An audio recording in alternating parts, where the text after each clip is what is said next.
Guess what? This is Law and Order SVU Season 1, Episode 22, Slaves. This is the season finale! So we open up at the precinct. Cragen is telling the entire team they get to be the guinea pigs for this new psychological exam program. Please fill out these forms. Of course, Munch is suspicious. The Stapler also is like, what's their angle on this? What if we fail? Cragen's like, I don't know, but I'm up first. It's the blind leading the blind. And as they disperse, a man with this thick accent comes into the precinct. Sit him down, have their pad of paper ready. Some kids were stealing bananas off of his fruit stand. He gets pissed and yells at them in Romanian. Okay, dude, that's robbery. Wait. Just then a woman grabs his hand and in Romanian tells him that she needs help. He doesn't have a name, he doesn't have an address, but he has a piece of paper with a name on it. This girl put it in his hand and said, tell her she was right, I need help. Okay, what time did this happen? 3 days ago?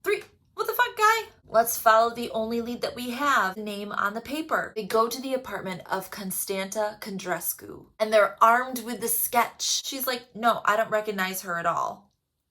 And they're like, oh, is it this girl in this picture frame that's sitting here in your living room? Okay, yeah. It's my niece. Her name is Elena. She hasn't seen her in 3 years. Elena came over to New York on a student visa because she was going to be a student at NYU. But Constanta's like basically pushing them out the door. Benson manages to give her a card. Call me if you think of anything else. Stabler gets Munch to look into the college. Munch visits the registrar office. Yeah, they have her records, but she never showed up to classes. We detour to Captain Cragen, who is first up with his psychiatric interview. And these are all going to be done with Dr. Audrey Jackson. She was in a couple of episodes ago. So what do you do to relax? Why don't you just come right out and ask it, do I ever get the urge to drink? So that interview was smooth. We jump to Benson and Stabler, who are out on the streets with this photograph of Elena. There's this balloon clown guy who recognizes Elena's picture. Never forgets a paying customer. Yeah, I made her a green ladybug. He's going from person to person, twisting and blowing. They manage to get some information out of him. 1, she's thinner than the picture that they're showing. 2, she's there with a little girl, like 8 or 9 years old. I just saw her yesterday. Record scratch. Yesterday, this Frostan motherfucker came in saying it was 3 days ago that she asked him for help. And now Balloon Guy saw her happy and healthy yesterday? We're back at the precinct and Cragen is pissed. We've wasted all this time. We need to get her in here to answer for this. But as he's raging, Stabler gets a call. Guess what? They found a body. Guess what else? Olivia's card is on the body. Benson and Stabler get to the dump site. The body was wrapped in a rug, and both the body and the rug are in really good shape, which means it probably wasn't that long ago. But who's the body? Who is it? It's Constanta Condrescu. She must have tried to contact her niece. We're visiting the medical examiner. Okay, what killed her? Her heart just stopped. We have to wait for the report from the toxicology, but the time of death was between 4 and 6 p.m. Well, shit, we left her at 4 p.m. There's just one problem. The ME cannot find the puncture wound. He checked a whole bunch of like the regular spots. Olivia's like, what about under the tongue? Holy shit, that's where it is. But there was no signs of struggle, no bruising or anything. Maybe she was sedated? I'll get sedated. Trying to figure out more about Constanta, Benson and Stabler go to the restaurant that she was working in. They find from one of her coworkers that the fight that she and Elena got in was about how she got to the US. There was an American businessman who was like visiting Budapest, met Elena, and then just offered to pay her trip over. It wouldn't be a big deal because he had frequent flyer miles. Constanta was like, no, you're fucking naive. That sounds dangerous. Don't do it. We detour because Benson is in the hot seat. Let's hope it goes smoother than Cragen's. She shares that she was a product of rape, but swears it does not affect her judgment on the job. Ooh, forensics are back on the rug. This is not just any old rug. This is a $5,000 rug, and they found a hair on it. Meanwhile, Munch and Jeffries are figuring out who used their frequent flyer miles to get Elena her ticket. It was in August 3 years ago, from Romania to New York City. Boom, we got a name. Randolph Morrow. And here's his address. Benson and Stabler book it over to that address. And who the fuck answers the door? It's Elena. Did you see that one coming? Elena? Hey, what the fuck?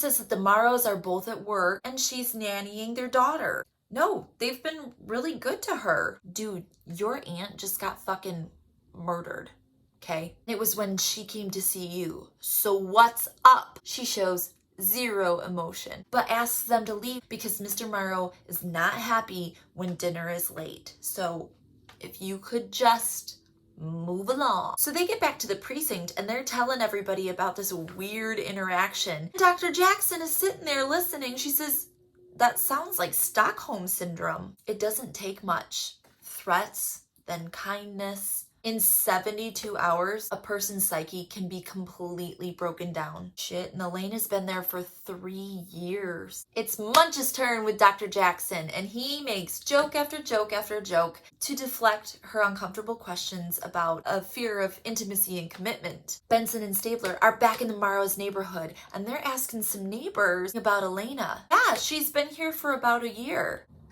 Don't you mean 3 years? Yeah, we definitely have only seen her here for a year. What is going on? It's time to pay these motherfuckers a visit. Mrs. Morrow is a vet. Mr. Morrow is a lawyer. When they show up to Randolph Morrow's work, he is a complete control freak. He wants Olivia to sit on the sofa, not the chair. He wants the blinds down in the afternoon. And he'll be a passive-aggressive dick to you if he doesn't get his way. He claims he never met Elena's aunt. And where was he on Monday night? Looks in his calendar. I was in negotiations. As they leave, Olivia leans in. Oh, you got a little... She picks a hair off of his suit, puts it into a little tissue for later, for forensics. We get a phone call from toxicology. Guess what? The drug that killed her was called euthanasia. Not even fucking kidding you. Euthanasia. Sounds made up as fuck, but it's what they give to animals to put them down. It's lethal. Mrs. Morrow was a vet. Let's check this bitch out. When they get there, she is clearly high on something. Do you and Elena get along? You should ask my husband. She walks out of the room, but before Benson and Stabler leave, they talk to Barry, the assistant. Hey, Barry, you know that pharmacy? Can you kind of click and go through that and see if all the drugs that have been used are accounted for? And now it's Jeffrey's turn with the doctor. She's talking about the accident from last episode with the car explosion. And now she's never felt so free. Yeah, she recently went home with a guy who was actually a suspect a couple years ago. Girl, get it. Whatever. And as she's leaving her interview, in walks Barry, the vet tech. Oh yeah, he checked the computer. Guess what? A couple months back, Mrs. Morrow stole euthanasia. Not cool. Now they've got Mrs. Morrow in and they are questioning her. Once again, she's stoned out of her gourd. Listen, did you steal this euthanasia? Yes, but that was for me. Okay, just a guess here, but was it because you found out your husband was having sex with Elena? Sexuality is about reaching our limits and transcending them. Okay. Did you kill her or did your husband kill her? That woman showed up at our door, threatening our whole routine. I knew what I had to do. My husband didn't even have to ask me. They're like, holy shit, Elena is in danger. And they go back and they bust into the Morrow's house. Stabler puts his sexy fist through the glass. Do you smell that? Upstairs, go. And this motherfucker is burning photographs. They're able to pull most of them out of the fire. They get Randolph in handcuffs. Elliot, look at these pictures. Guess what they're of?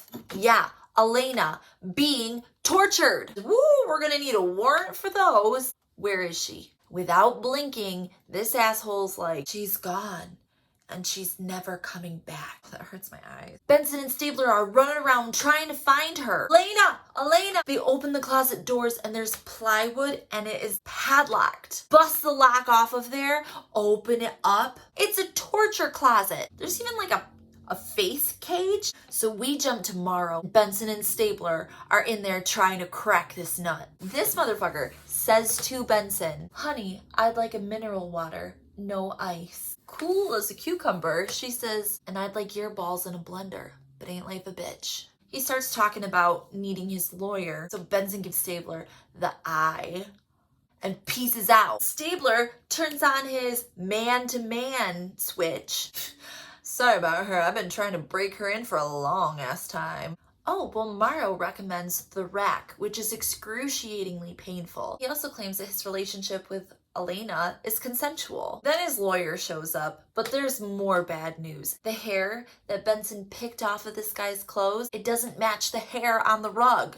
We need that warrant now. We cut to a lawyer trying to convince a judge to issue a warrant. She's explaining that the photos plus that bondage closet showed that she was being held there without consent. The judge is like, whoa. Bondage does not mean non-consensual. Are you kidding me, Your Honor? Any idiot can look at these pictures and know that she's being held against her will. Oh, bitch, you do not talk to a judge that way. You're close to contempt. Here's the deal. You don't have probable cause, so you want a warrant to go in and get probable cause. It doesn't work that way. So they're shit out of luck. We're gonna have to get probable cause a different way. The wife. Benson and Stabler get to the hospital. Mrs. Morrow is still detoxing. She's handcuffed to the hospital bed. She looks awful. My husband didn't do anything wrong. Did you not know about all the torture? And by the way, she's missing. Did you know that? Let's work through this together. You're gone. Elena's gone. It's just your husband. Oh, and your daughter. What the fuck do you think is going to happen? That closet isn't going to stay empty. She's bawling. I wanted to escape so many times. So she stayed, hoping things would change, but they didn't until he abducted Elena. He kept her chained in the closet for the first 6 months. Stabler gets it. That's why you never helped Elena. Because he stopped doing those things to you. We're back in the interrogation room with this stupid asshole Morrow. We've got Stabler, we've got Munch, and they're flanking him. They let him know, oh yeah, your wife, she rolled immediately. Well, I control Elena. And Stabler, he says, stand up. So Morrow stands up. And he says, sit down. Morrow sits down. Stand up. Stand up. Sit down. He's going back and forth. And then he just laughs in his face. You're a little bitch. And you're under our control. No, you've never forced any of my moves. Oh yeah? We forced you to move Elena. Morrow sits back in his chair. A smile flashes across his face. Dude, motherfucker tipped his hand. So he runs out. He finds Benson and Jeffries. They're looking at all these photographs. Are all these pictures taken in the house? We can't find this one. It's a picture of Elena's face behind like a wooden door, and in the upper left-hand corner, you just see a little bit of a rug. That's the rug that Constanta's body was rolled up in. Check the wife's confession. The rug was in the bedroom. They get into the house and head straight for the bedroom. Elena, talk to us. Can you hear us? There's a little notch in the bed frame. Jimmy the whole bottom of the bed frame off and pull out a box. And guess what? Elena's in the box. And she's alive. Stabler's calling it in. She's clinging to Benson. I didn't make a sound. You gotta tell him it wasn't me. And after all that fucked up shit, Stabler has his turn in with the psychologist. And just casually lets slide that he fantasizes about how easy it would be to kill a perpetrator. And for the last scene of season 1, you get an exchange between Dr. Jackson and Cragen. She's done with her interviews. So the purpose of these interviews is to identify detectives that are perilously close to a breakdown. And I found one. One of your detectives needs to be removed. Cragen's like, what? Who? Fades to black. Dick Wolf. Season 1 is over. Who's getting removed? Is it Munch? Is it Jeffries? Is it Benson? Is it Stabler? You'll have to find out next season on GuessWhat SVU, or you could go back and watch it. It's on Peacock. And that was Law & Order SVU Season 1, Episode 22. Jum jum.